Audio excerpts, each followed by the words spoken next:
জান্নাতে যাওয়ার জন্য বেশি কিছু লাগে না ভাই, বিশ্বাস করেন, বেশি কিছু লাগে না।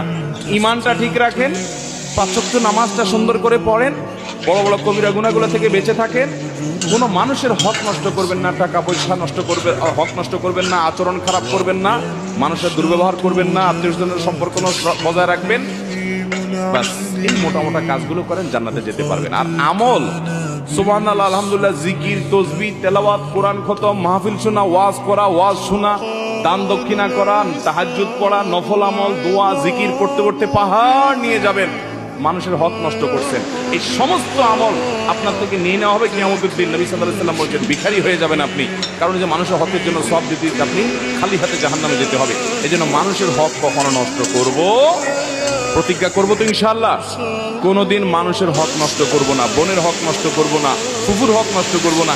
আপনার বাপ চাচার আপনার ফুফুর হক দেয় নাই, এরকম অনেকে আছেন না? নেই, ওই সম্পদ বংশ পরম্পরায় আপনার ভাগে আসছে, কিন্তু আপনি জানেন আপনার ফুফুর হক দেয় নাই। আপনার দাদার সম্পদে আপনার ফুফুর হক ছিল কি ছিল না?